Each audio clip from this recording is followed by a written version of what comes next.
میں بتاؤں کیا ہے ووٹ، کیا ہے ووٹ نے تو فرعون کو بھی چنا تھا، ووٹ نے تو ہٹلر کو بھی چنا تھا، پر میرے نبی کو کسی ووٹ نے نہیں چنا، علی کو کسی ووٹ نے نہیں چنا، عمر کو کسی ووٹ نے نہیں چنا، صدیق کو نہیں چنا، عثمان کو نہیں چنا۔ تو پھر آپ اور میں کیسے ہو سکتے کہ اس ملک کا قانون ووٹ پہ ہو، وہ بھی 5 اور 6 سے؟ کوئی عمل کرتے ہیں، مجھے صرف اتنا سا جاننا ہے۔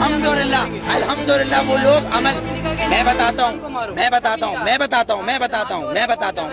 ہوں، آپ مجھے آنسر دینے دیں۔ آپ نے کوشچن کرا ہے، میں آنسر دوں گا، آپ اس کا آنسر نہ دیں، یا تو آپ نہ پوچھیں۔ میرے نبی نے یہ نہیں بولا کسی معصوم کو مت مارو، لیکن میرے نبی نے کہا اگر تمہارے کعبے پہ کوئی حملہ کرے تو اس کو جواب دو۔ اقصی کے اندر نماز پڑھنا ہے مجھے، تمہارا قانون مجھے پڑھنے دے گا؟ میرا قبلہ اول ہے، یہودیوں نے اس میں گھوڑے باندھے ہوئے ہیں، تو پھر میں کیا کروں؟ اگر لال مسجد کے اندر مشرف حملہ کرے گا تو میں کیا کروں؟ میرے گھر کے اندر میری ماں کو آ کے کوئی اٹھا کے لے جائے، میں کیا کروں؟ میرا قانون اس کی اجازت دیتا ہے، میرا قانون اس کی اجازت دیتا ہے۔ آرٹیکل 63 اور 62 اس بات کی اجازت دیتا ہے کہ چیف جسٹس کو بھی چیک کرو، لیکن یہاں تو میں پارکنگ والا کھڑا ہوں، یہ پارکنگ والا میں کھڑا ہوں، یہاں گورنمنٹ آتی ہے کہتی گورنمنٹ کی گاڑی ہے، تو یہ جو گدھے کھڑے جن کے ٹیکس سے یہ گورنمنٹ بنتی ہے، جب یہ 10 روپے اور 20 روپے دے رہے ہیں تو یہ گورنمنٹ کیوں نہیں دے گی؟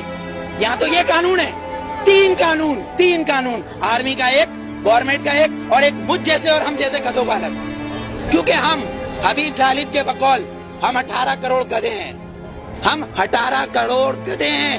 اگر صوفی محمد سواد کے یہ کہیں کہ میں دستور کو نہیں مانتا، آئین کو نہیں مانتا، تو وہ کافر، اس کو گرفتار کر لو، نظر بند کر دو، ٹھیک ہے، اس کو بند کر دو۔ اگر کوئی سیاستدان کہے کہ میں اس دستور کو نہیں مانتا تو وہ الیکشن کا حقدار۔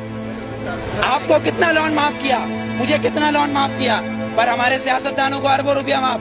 بلاول زرداری صاحب کا 30 ارب روپے کا محل رائے گنج میں بن رہا ہے، وہ بھی کس سے لیا ہے؟ ملک ریاض سے۔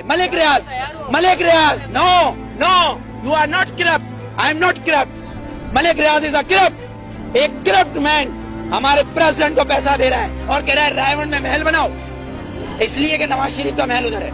کیوں ٹھٹا میں بناؤ نا، لاڑکانہ میں بناؤ، ادھر غریب لوگ مر رہے ہیں۔ سیلاب آیا سندھ میں تو تم سوئٹزرلینڈ گھوم رہے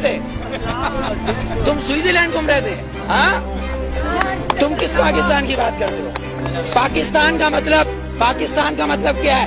پاکستان، فارسی میں استان کو کہتے ہیں شہر، اور پاک ہے پہلا کلمہ طیب مانے پاک، اور طیبہ کا مطلب مدینہ ثانی ہے۔ یہ سن لے یہ یہودی حکمران جن کی ڈورے صرف